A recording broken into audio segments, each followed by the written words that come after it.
नमस्कार, जय हिंद, वंदे मातरम। आप सभी का स्वागत है IAS lifestyle academy daily current affair analysis में, जिसमें यूपीएससी सिविल सर्विस एग्जामिनेशन की जो बच्चे प्रिपरेशन करते हैं उनके लिए हम डेली बेस पे द हिंदू का हिंदी में एनालिसिस करते हैं, ताकि एग्जाम पॉइंट ऑफ व्यू सबसे महत्वपूर्ण जितनी भी न्यूज़ है वो डिस्कस हो सके। जो भी न्यूज़ की हम डिस्कस करते हैं उसमें हम हिस्टोरिकल पॉइंट की डिस्कशन करते हैं। जीएस के जिस भी टॉपिक में कोई भी क्वेश्चन आ सकता है तो उसका डिस्कशन करते हैं, और बाकी महत्वपूर्ण क्वेश्चन की भी हम इन डिटेल डिस्कस करते हैं। जो बच्चे नए आए इस लाइफस्टाइल एकेडमी में, तो उनके लिए मैं बता दूं कि आप भी द हिंदू का पीडीएफ फ्री में डाउनलोड करना चाहते हैं तो आप हमारे टेलीग्राम चैनल IASLifestyle.com है, वो ज्वाइन कर सकते हैं। उस टेलीग्राम चैनल के टॉप पे एक लिंक पिन की गई है, उस लिंक पे फॉलो करके, वो लिंक फॉलो करके आप द हिंदू की पीडीएफ डेली बेस पे फ्री में डाउनलोड कर सकते हैं और पढ़ सकते हैं। आफ्टरनून टाइम में हम daily base current affair analysis देखते हैं द हिंदू का, जिसमें महत्वपूर्ण जितनी भी बातें होती है उसकी हम डिस्कशन करते हैं। आज हम चर्चा करने जा रहे हैं 20 अगस्त की जो द हिंदू एनालिसिस है उसमें। तो सबसे पहले चर्चा कर लेते हैं जो नेशनल रिक्रूटमेंट एजेंसी आई है उसके बारे में। तो यहाँ पे बहुत सारी इन्फॉर्मेशन दी है, लेकिन मैं आपको जो महत्वपूर्ण इन्फॉर्मेशन है उसके बारे में ही बता देता हूँ।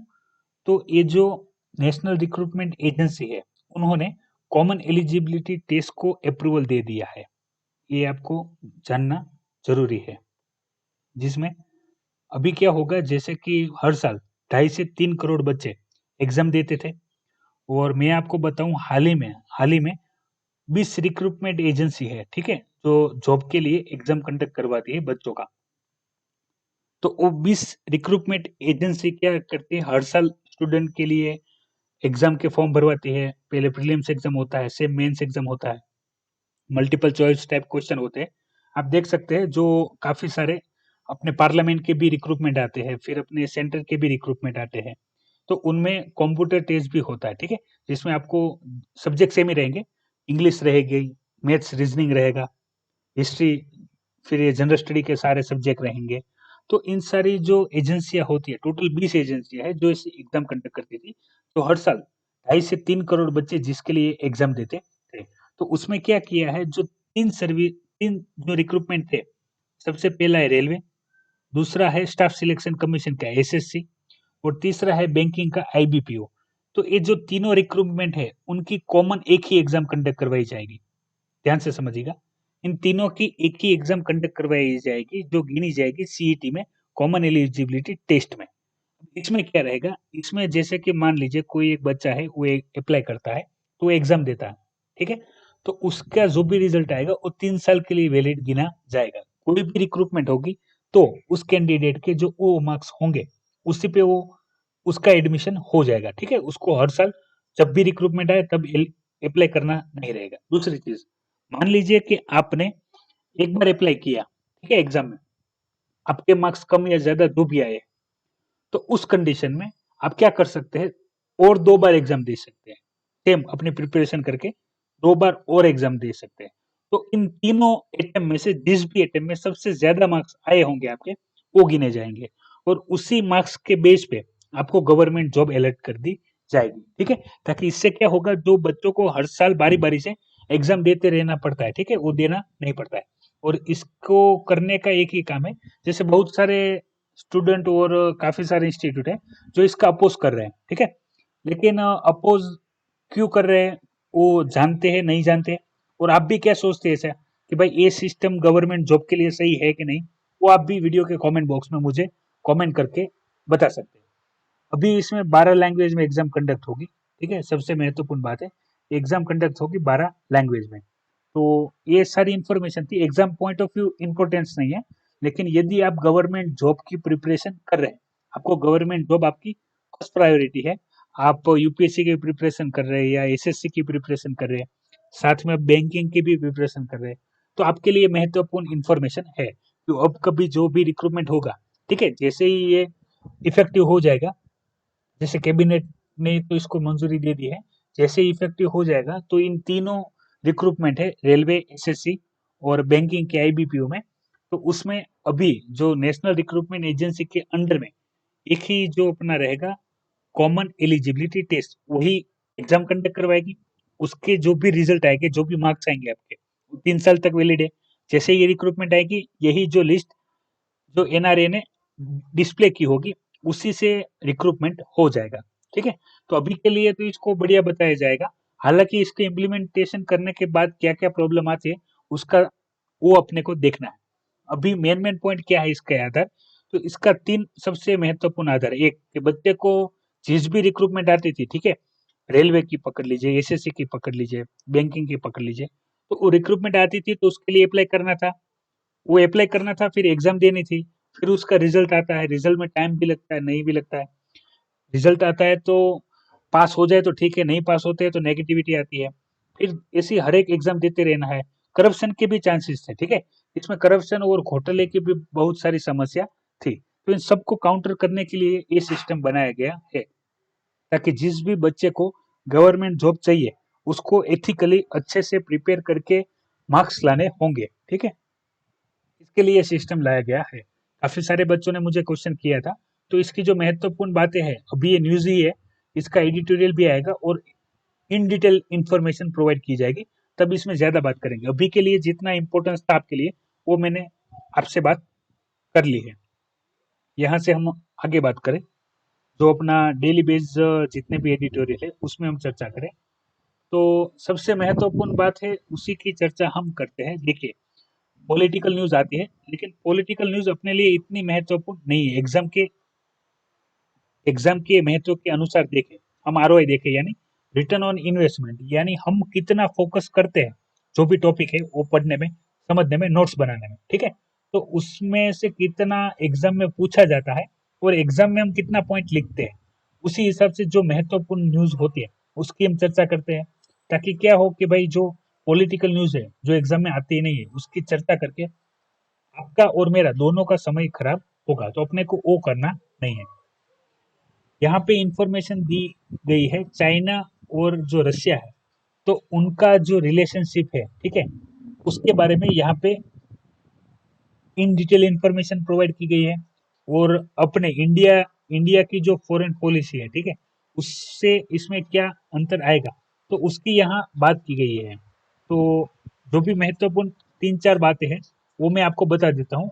इंफॉर्मेटिव है और ये सारे पॉइंट हमने ऑलरेडी डिस्कस किए हुए हैं। इसका हिस्टोरिकल पॉइंट देख लेते हैं, जो कि यहाँ पे नहीं बताया गया, लेकिन जो स्टूडेंट नहीं है, जिनको नहीं पता है, उनको मैं बता देना चाहता हूँ।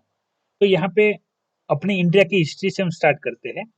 तो आपको पता होगा, जब 1962 में, ठीक है, 1962 में जब वॉर हुई थी चाइना और इंडिया में, ठीक है, तब हमने रशिया से मदद मांगी थी, इंडिया ने रशिया से मदद मांगी थी। तो रशिया ने क्या कहा था कि भाई, एक मेरा दोस्त है तो एक मेरा भाई है, हम दोनों में से किसी की मदद नहीं कर सकते।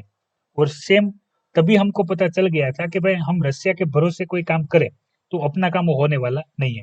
जैसे अभी भी प्रॉब्लम चल रहा था एलएसी पे, लाइन ऑफ एक्चुअल कंट्रोल पे, इंडिया और चाइना का। तभी जैसे अमेरिका बोल रहा था, रशिया बोल रहा था, बाकी सारे भी कंट्रीज थी, ठीक है, जो क्वाड कंट्री में आते हैं, जैसे यूएसए, जापान, ऑस्ट्रेलिया, इंडिया। तो ये सब क्या, हम क्या सोच रहे थे कि भाई, जब भी हम, यदि मान लीजिए युद्ध होता, ठीक है, जैसे प्रिपरेशन तो हो गई थी और चर्चा भी होने लगी थी, और होता भी तो क्या होता, ये जो रशिया है वो भी सपोर्ट नहीं करता, और बाकी के भी जो कंट्रीज है, ठीक है, वो अपने इंटरेस्ट को ध्यान में रखते हुए शायद वो भी मदद ना करते। तो हमको लड़ाई अपने दम पे लड़नी थी। तो यही सारी बातें थी। अभी उसी टाइम से हमने 3 चीजें देखी है। पहले हमने देखा था नॉन अलायंस मोमेंट, ठीक है, जो हमने वर्ल्ड वॉर 2 के बाद फॉलो किया था, कि जब डायपोल था, यानी यू यूएसए, अमेरिका और जो सोवियत यूनियन था, उनके बीच में हमें किसी कंट्री को जुड़ना था, तो हमने किसी के साथ जुड़ा नहीं किया था। उसके बाद जब ये सेकंड जो न्यू कोल्ड वॉर है, ठीक है, जो अमेरिका और चाइना के बीच में चल रहा था, तभी हमने मल्टी अलायंस, ठीक है, यानी हम किसी एक कंट्री को या एक ही पॉलिसी को फॉलो नहीं कर रहे, हम मल्टीपल है, हम सभी कंट्रियों के साथ काम कर रहे हैं। तो वो उस डायरेक्शन में हम जा रहे थे।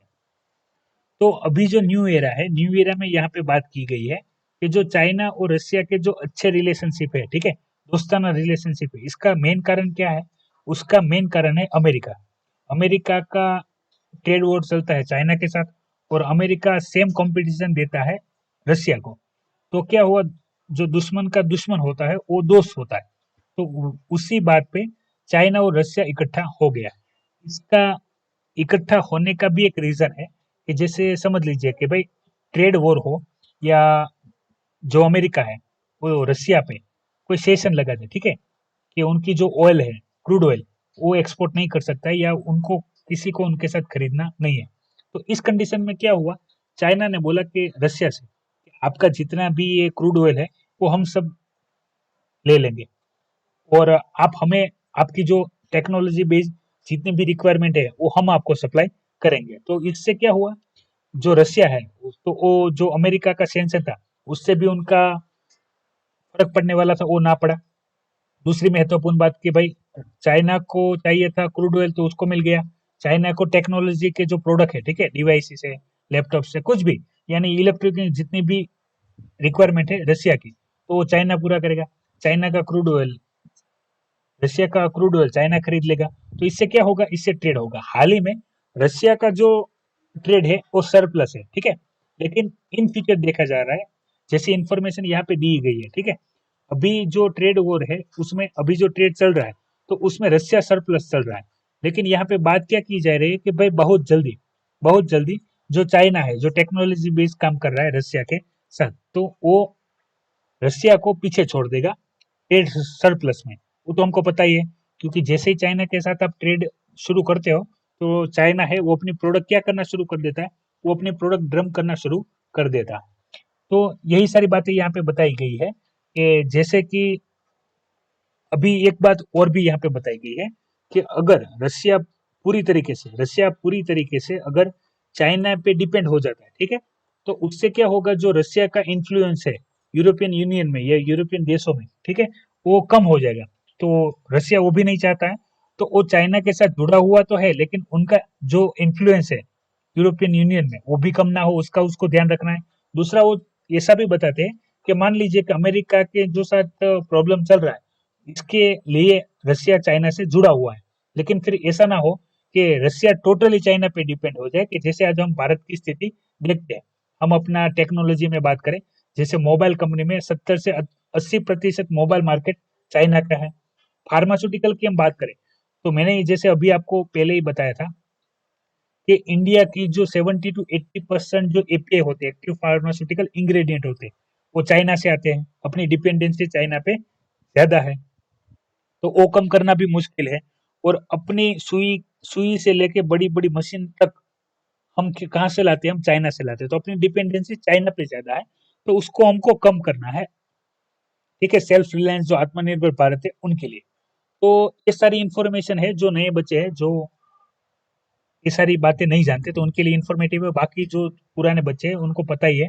हम इन सारा जितना भी डिटेल है इन्फॉर्मेटिव ही है, तो वो हमने ऑलरेडी डिस्कस किया हुआ है। ये टॉपिक कवर होगा जीएस पेपर में, जीएस पेपर 2 में, इंटरनेशनल रिलेशनशिप के अंदर, ठीक है, जो पॉलिटी, कॉन्स्टिट्यूशन, फिर अपना सोशल जस्टिस और इंटरनेशनल रिलेशनशिप के अंदर यहाँ से टॉपिक आएगा आपका, तो आपको ध्यान रखना है।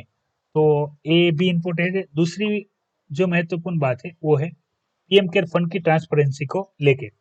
तो हमने कल भी 19 अगस्त को इसका इन डिटेल मैंने डिस्कशन किया था आपके साथ, जो भी पूरा इश्यू था कि भाई कोरोना लॉकडाउन में लोगों को कोविड 19 से लड़ने के लिए हेल्थ केयर सेक्टर में इम्प्रूवमेंट करने के लिए, लोगों को बेसिक नीड प्रोवाइड करने के लिए फंड बनाया गया था, पीएम केयर फंड। और सेम स्टेट में सीएम केयर फंड बनाया गया था, जिसमें जो भी आम पब्लिक है वो वॉलंटरी अपना पैसा वहां पे डोनेट कर सकते थे, और उसी पैसे का उपयोग करके जो कोविड 19 में जितनी भी रिक्वायरमेंट थी वो फुलफिल करने के लिए वो फंड रखा गया था। लेकिन जब RTI through, right to information through, उससे डेटा मांगा गया कि भाई कितने लोगों ने वहां पे डोनेट किया है, कितने पैसे आए हैं और उन पैसों का क्या इस्तेमाल हुआ है, तो वो पीएमओ ऑफिस ने मना कर दिया था दिखाने से, ठीक है। और कल हमने देखा था कि सुप्रीम कोर्ट ने भी अपना जजमेंट दे दिया था पीएम केयर फंड के ऊपर। तो सबसे पहले और महत्वपूर्ण है जो पीएम केयर फंड में, मैंने कल ही आपसे क्वेश्चन किया था कि जो पीएम केयर फंड है, ठीक है, उसका फुल फॉर्म क्या है। तो यहाँ पे पीएम केयर फंड का फुल फॉर्म दिया गया है, वो आप देख सकते हैं क्या है।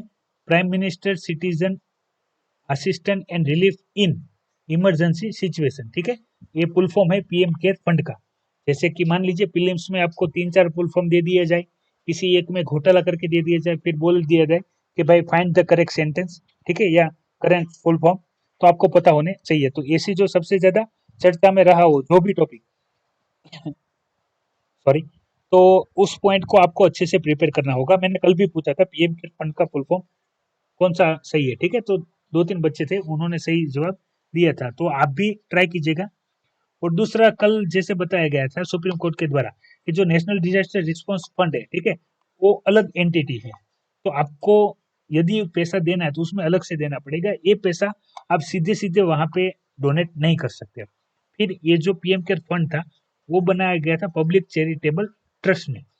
तो इन ट्रस्ट में जो चेयरपर्सन थे वो कौन थे? वो थे हमारे नरेंद्र मोदी जी। और बाकी हमारे जो कैबिनेट मिनिस्टर है, ठीक है, 3 कैबिनेट मिनिस्टर है, वही इनके मेंबर थे। तो उसमें बताया गया कि भाई ये ट्रस्ट वाला है और वॉलेंटरी है, ये पब्लिक फंड के अंदर नहीं आता है, तो हम इसको केक के द्वारा ऑडिट नहीं करवा सकते या प्राइवेट ऑडिट नहीं करवा सकते, ठीक है। जबकि बताया कब गया, बताया कैसे गया कि भाई हमारे प्रधानमंत्री ने ये फंड बनाया था, और जो ये कोरोना पेंडेमिक है, ठीक है, तो उनके लड़ने के लिए ये फंड बनाया गया था। तो ये पब्लिक, और पब्लिक का ही पैसा, पब्लिक ने ही डोनेट किया था। काफी कॉर्पोरेट ने भी डोनेट किया था, कंपनियों ने। तो ये पब्लिक में ही आना चाहिए। तो ऐसी सब बातें थी। और जब गवर्नमेंट द्वारा ऐसी जब सारी इंफॉर्मेशन है वो छुपाई जाती है, ठीक है, तब क्या होता है, पब्लिक की जो ट्रांसपेरेंसी है उसमें सवाल आता है कि भाई देखो पब्लिक का ही पैसा उस फंड में गया है और वो पब्लिक को ही बताने से मना कर रहे हैं। तो उनके सवाल पे क्या होता है, शक होता है। अभी जो अपना पीएम ऑफिस है जहां से ये सारा डेटा मांगा गया था, तो वहां पे जो सेक्शन 7-9 क्लोज है वहां पे बताया गया था कि भाई सब इंफॉर्मेशन देना जरूरी भी नहीं है, कुछ ऐसी इंफॉर्मेशन भी है जिसको हम क्या कर सकते हैं, हम आपको मना कर सकते हैं। तो उसी तहत मना किया गया था। और पीएमओ ने क्या बताया है कि वो फंड है, ठीक है, उस फंड में डेटा देने के लिए हमको क्या करना पड़ेगा, जो पूरा सिस्टम है उसका डेटा जनरेट करना होगा। और डेटा जनरेट करने में हमारा जो पीएमओ का काम है वो क्या होगा, चैलेंज होगा। तो पूरा डेटा हम कलेक्ट करके जब आपको सबमिट कर देंगे तो हमारी रिस्पॉन्सिबिलिटी है नहीं, फिर भी हमें वो काम करना पड़ेगा। तो वो हमारा जो डिपार्टमेंट है उसका वर्किंग में डायरेक्शन चेंज हो जाएगा। तो उसी बात पे यहाँ पे इन डिटेल दिया गया है, ठीक है। काम का कुछ है नहीं, एग्जाम में कुछ आने वाला है नहीं, लेकिन फिर भी पॉइंट दिया है तो हम डिस्कस कर लेते हैं, ताकि आपको कभी भी कोई भी क्वेश्चन राइज हो तो उसका आंसर करने में आपको थोड़ा बहुत भी आपके पास कोई इन्फॉर्मेशन हो तो आप अच्छे से उसका आंसर लिख सकते हैं। अभी यहाँ पे बात की गई है प्रशांत भूषण जी के द्वारा जो केस चल रहा था, ठीक है, कंटेम्प्ट ऑफ कोर्ट के अंदर। तो स्टूडेंट, हम पिछले एक हफ्ते से इसी पे बात कर रहे हैं। तो प्रशांत भूषण जी ने जो ट्वीट किया था उन ट्वीट को लेके कंटेम्प्ट ऑफ कोर्ट के अंदर सुमोटो बिल डाला गया था सुप्रीम कोर्ट के द्वारा। और जो प्रशांत भूषण जी है, ठीक है, उनको दोषी करार दे दिया गया है और उनको सजा भी सुनाई दी जाने वाली है। और जो भी सजा सुना देगी, आज 20 तारीख है, यानी आज कोर्ट सजा सुनाएगा, तो वो जो भी होगी वो आ जाएगी। तो मैंने आपको सारे पॉइंट डिस्कस किए हैं, ठीक है। सिविल कंटेम्प्ट ऑफ कोर्ट क्या है, क्रिमिनल कंटेम्प्ट ऑफ कोर्ट क्या है, और जैसे कंटेम्प्ट किसको गिनना चाहिए इसकी डेफिनेशन पे भी बात हो रही थी। और सबसे बड़ी बात हो रही थी क्रिटिसिज्म में, तो मैंने आपको बताया था एक्टिव क्रिटिसिज्म क्या है, पैसिव क्रिटिसिज्म क्या है। और क्रिटिस जैसे फ्रीडम ऑफ स्पीच है under article 19 of constitution of India, तो उसमें बोलने की आजादी तो है, लेकिन कितना और कैसे, जैसे कि जो कंटेम्प्ट ऑफ कोर्ट है उसमें ना आ जाए। तो ये सारी इंफॉर्मेशन हमने ऑलरेडी 2-3 हफ्ते से सारी डिस्कशन कर ली है, तो अभी इसमें जाएंगे नहीं, ठीक है। आप चाहे तो 17 अगस्त, 18 अगस्त, 19 अगस्त के जारे सार अगर आपने नहीं देखा है तो आप जाके वो देख सकते हैं। वहां पे हमने इन डिटेल डिस्कशन किया हुआ है। तो फिलहाल अभी इसमें ज्यादा बात नहीं करेंगे। अब बात करेंगे डेटा पावर के ऊपर। जो इन्फॉर्मेशन दी गई है वो दी गई है फेसबुक को लेके। तो आपको पता होगा फेसबुक पे जैसे चर्चा चल रही थी, तो उसके बारे में मैं आपसे बात कर लेता हूँ कि चर्चा क्या थी और अभी यहाँ पे क्या बात करनी है। तो जैसे बहुत सारी इन्फॉर्मेशन दी है, लेकिन जो सबसे महत्वपूर्ण है वो आप याद रखिए, वो क्या है कि जैसे ऐसा बताया गया है कि भाई जो फेसबुक है, ठीक है, फेसबुक है वो अपने जो बीजेपी है तो उनके साथ टाई अप है उनका, कि भाई मान लीजिए उनके द्वारा जो भी हेड कंटेंट में जो भी पोस्ट किया जाए वो फेसबुक उसको रिमूव नहीं करता है अपने प्लेटफॉर्म पे से। दूसरा कि जो बीजेपी है यानी वो इन सारे प्लेटफॉर्म का डेटा इस्तेमाल करती है पॉलिटिकल इलेक्शन के लिए। यानी हम जितना भी डेटा सोशल मीडिया में यूज करते हैं, यानी हमको क्या पसंद है, हम क्या सुनना चाहते हैं, हम भारत को कैसे देख रहे हैं, हमारा इंटरेस्ट कहाँ पे है, तो ये सारा डेटा कलेक्ट किया जाता है और यही डेटा को एनालिसिस करके, यही डेटा का इस्तेमाल करके एक जैसे बोलते हैं ना मसौदा बनाया जाता है। इलेक्शन मसौदा कहते हैं जिसे, कि जैसे वायदा कहते हैं, यानी कोई भी सरकार आने से पहले जैसे हम कोई पब्लिक को ही ऐसा बोलते हैं कि भाई हम एजुकेशन में रिफॉर्म लाएंगे, हम आपको एक एक लैपटॉप देंगे या टेक्नोलॉजी डेवलपमेंट देंगे, आपके कॉलेज में वाईफाई और इंटरनेट फैसिलिटी प्रोवाइड करेंगे, जो स्तर है एजुकेशन का स्तर उनको अच्छा करेंगे, रोड अच्छे बनाएंगे, फिर बाकी सारी जैसे अनएम्प्लॉयमेंट प्रॉब्लम है तो उसके लिए हम कोई पॉलिसी लाएंगे ताकि किसी को भी जो यूनिवर्सल बेसिक इनकम है, ठीक है, उसमें लोगों को पैसा मिलता रहे तो लोग ज्यादा फ्रस्ट्रेट ना हो। तो ऐसी सारी जो बातें होती है ऐसी कलेक्ट करके इसका जैसे सोशल मीडिया का इस्तेमाल करके क्या किया जाता है, पब्लिक को बेवकूफ बनाने का कार्य किया जाता है। तो ये सब बातें चल रही थी बीजेपी के टाइप फेसबुक के साथ टाइप के लिए, और बाकी फेसबुक ये सारा डेटा अपने इलेक्शन कैंपिंग के लिए इस्तेमाल करता है। और सेम यही बातें ऐसा नहीं इंडिया में, बाहर भी हो रही है। तो यहाँ पे मेन चीज क्या बोली गई है कि भाई जो फेसबुक है, ठीक है, वो सोशल मीडिया प्लेटफॉर्म है, यदि वो इस प्रकार की एक्टिविटी में लिप्त रहेगा, जैसे बीच में भी बात आई थी कि भाई फेसबुक ने जो पब्लिक का डेटा था, ठीक है, वो अपने फायदे के लिए क्या किया था, जो प्राइवेट कंपनी थी उसको बेचा था। और ऑलरेडी हम डेटा प्रोटेक्शन बिल की बात कर रहे थे, डेटा प्रोटेक्शन की बात कर रहे हैं, उसकी भी हमने इन डिटेल चर्चा की हुई है जब अपने साइबर सिक्योरिटी में जो भी डिस्कशन हुआ तब, कि भाई इंडिया को एक डेटा प्रोटेक्शन बिल लाना चाहिए कि इंडिया का जो भी डेटा है वो फेसबुक हम ले ले, फिर हम व्हाट्सअप ले ले, हम गूगल ले ले, तो सारा डेटा कहाँ जाता है, अमेरिका जाता है, तो वहां पे अमेरिका का जो भी लॉ रहेगा वो लागू होगा, भारत का लॉ लागू होगा नहीं। तो उसको भी अपना राइट्स प्रोटेक्ट करने के लिए वहां पे भी बिल लाना चाहिए ताकि इंडिया को क्या क्या मिले, सोवरेनिटी और इंटीग्रिटी का जो इशू था जो चाइना की हमने 59 एप्लीकेशन बैन की थी वो अच्छे से हो सके। तो अभी यहाँ पे बीजेपी और फेसबुक का अगर सच में भी टाई अप है तो वो हमारे डेमोक्रेसी के लिए एक शर्मनाक बात है, ठीक है। तो ये सारी बातें यहाँ पे की गई थी। बाकी आप भी पढ़ सकते हैं, आपको जो भी महत्वपूर्ण इन्फॉर्मेशन लगे वो आप समझ सकते हैं, जितनी आपको जाननी चाहिए उतनी इन्फॉर्मेशन मैं आपसे डिस्कस करता हूँ। यहाँ से आगे बढ़े तो अभी बात हो रही है जो नेशनल एजुकेशन पॉलिसी है उसमें जो कॉलेजेस है तो उसको ऑटोनॉमी देने के लिए बात चल रही है, तो उसका डिस्कशन कर लेते हैं क्या बात हो रही है।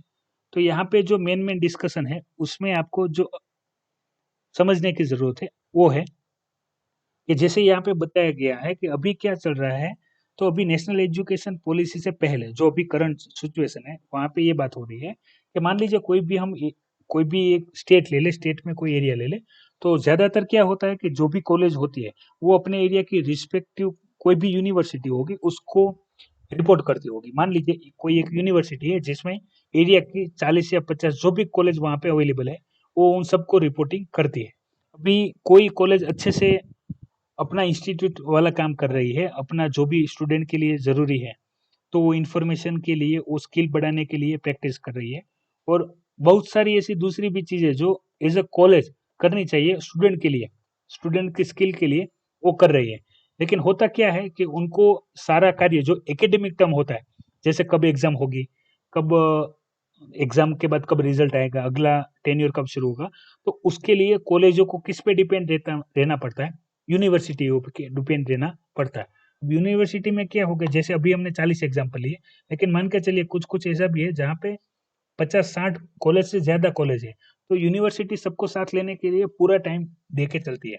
अब जो कॉलेज अच्छे से तो कार्य कर रहे हैं उनका तो प्रॉब्लम नहीं है, वो अच्छे से कार्य करते हैं और इफेक्टिवली कार्य करते हैं, लेकिन जो कॉलेज लेट करते हैं, यानी उसके वजह से यूनिवर्सिटी से जो इन्फॉर्मेशन पास ऑन होनी चाहिए बाकी सारी कॉलेजों में, तो वो अच्छे से पास नहीं हो रही है।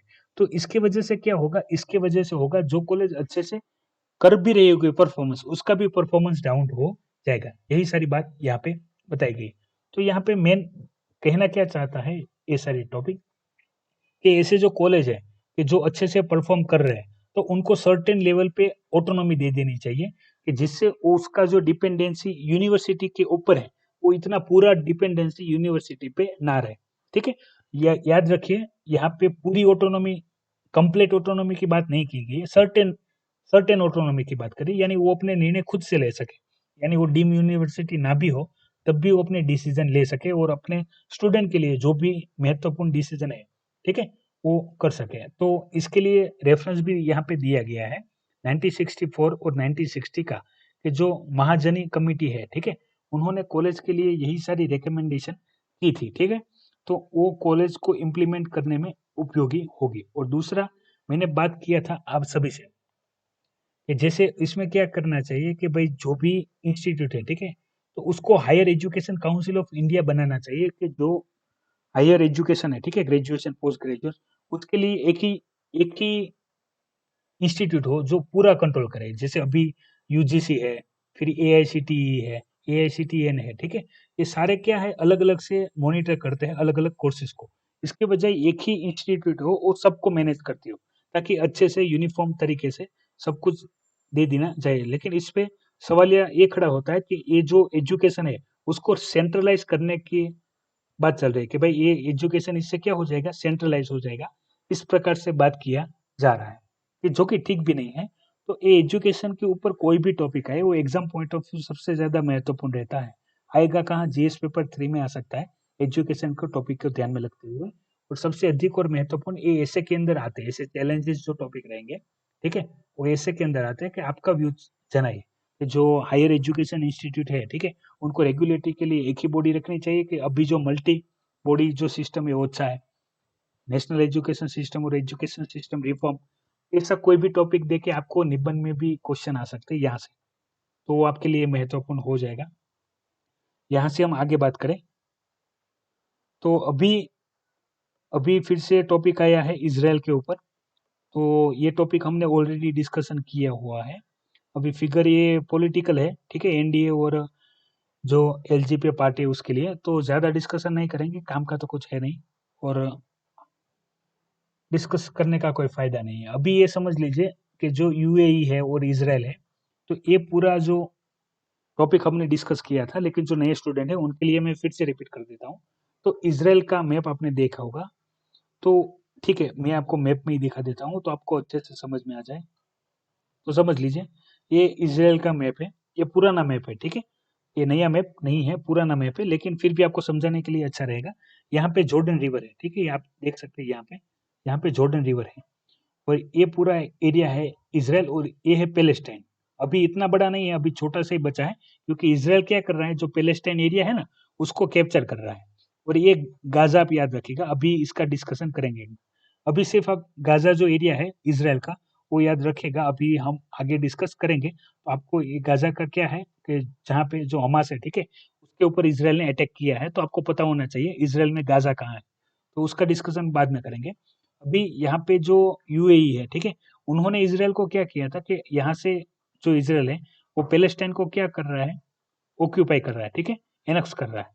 तो उन्होंने कहा कि भाई यहाँ से आप उसको एनेक्स करना शुरू कर दोगे तो ये जो पार्ट है जो भी इतना ही है, तो वो क्या हो जाएगा, वो जो पैलेस्टाइन एरिया है वो अलग हो जाएगा। तो आप धीरे धीरे करके इसको भी आप क्या कर लोगे, इसको भी एनॉक्स कर लोगे, अपने में ले लोगे, ठीक है। तो वो आपको करना नहीं चाहिए। तो हम आपको एज ए कंट्री की जो मान्यता है वो प्रदान कर देंगे। और जीसीसी ग्रुप का भी बोला है कि बाकी भी जीसीसी ग्रुप में जितनी कंट्री है वो भी उनको बोलेगी। तो ये हमने जब डिस्कस किया था तब ये बात पे एग्री थे और ये इंडिया के लिए भी अच्छी बात थी। लेकिन यहाँ पे बोला क्या जा रहा है, यहाँ पे बोला यही जा रहा है कि भाई अभी ये जो बात है, ठीक है, जो पैलेस्टाइन का एरिया एनेक्स कर रहा है इसराइल, वो रोकने की जो बात है, तो वेस्ट बैंक बोलते हैं, वेस्ट बैंक एरिया है तो वो सिर्फ टेम्पररी है, ठीक है, वो परमानेंट नहीं है। तो यही सारी बात यहाँ पे बताई गई है इन डिटेल। तो ज्यादातर पॉइंट तो हमने डिस्कस किए हुए ही है, फिर भी आप इंफॉर्मेशन देख लीजिएगा। कोई भी टॉपिक ना समझ में आए तो आप फिर भी डिस्कस कीजिएगा मुझसे, तो मैं उसका भी डिस्कशन आपसे कर लूंगा। अभी और एक महत्वपूर्ण बात है वो है वैक्सीन को लेके। इंडिया ने अनाउंस किया है कि मान लीजिए भारत यदि कोई वैक्सीन डेवलप करता है तो वो वैक्सीन हम सबसे पहले इंडिया में तो इस्तेमाल करेंगे ही, लेकिन इंडिया का ही जो नेबर कंट्री है बांग्लादेश, उसको हम प्रायोरिटी में देंगे दूसरी कंट्रियों की बजाय। और अभी चल क्या रहा है कि भाई जैसे मान लो एक रेस लगी है कि भाई जो भी कोई पहले वैक्सीन ढूँढेगा, तो वो अपने देश के लिए तो इस्तेमाल करेगा ही, और बाकी के जो देश है जो उतने लेवल पे वैक्सीन डेवलप नहीं कर पा रहे, उन्होंने क्या किया है, जो भी डेवलप कर रहे हैं वैक्सीन, उनको एडवांस में पैसा दे दिया है, यानी मनी दे दिए हैं कि भाई जैसे ही डेवलप हो जाए आपका जो नीड है, आप अपना नीड कंप्लीट करके हमको सबसे पहले वैक्सीन देना। तो यही सारी रेस चल रही है, तो यही बातें यहाँ पे की गई है। और जो मैंने आपसे बात किया था गाज़ा के लिए, तो वो डिस्कशन यहाँ किया गया है कि हमास के जो वार्निंग दिया था, तो इज़राइल ने वहाँ पे बॉम्बिंग किया है, ठीक है? तो ये भी वहीं से इज़राइल से ही न्यूज़ आई है। तो गाज़ा मैंने आपको दिखाया था, उसको गाज़ा इतना जो पोर्शन था छोटा-सा, तो उसको गाज़ा पट्टी भी बोलते हैं, जहाँ पे हमास ये टेररिस्ट संगठन है कि जिसके ऊपर इज़राइल ने हमला किया है। तो ये सारा पिक्चर में आप देख सकते हैं। तो मैप था तो अभी साथ में ही डिस्कस कर लिया है। तो ये था 20 अगस्त द हिंदू एनालिसिस। जो भी इन्फॉर्मेशन आपको समझ में ना आए वीडियो के कमेंट बॉक्स में कमेंट कर सकते हैं, और आप फ्री में द हिंदू पीडीएफ डाउनलोड कर सकते हैं। तो ये वीडियो पसंद आई तो लाइक कीजिएगा, दूसरे बच्चों तक इसको पहुंचाने के लिए अवश्य शेयर कीजिएगा। आप नए हैं तो चैनल को सब्सक्राइब कर लीजिएगा। जय हिंद, वंदे मातरम। आपका दिन शुभ रहे।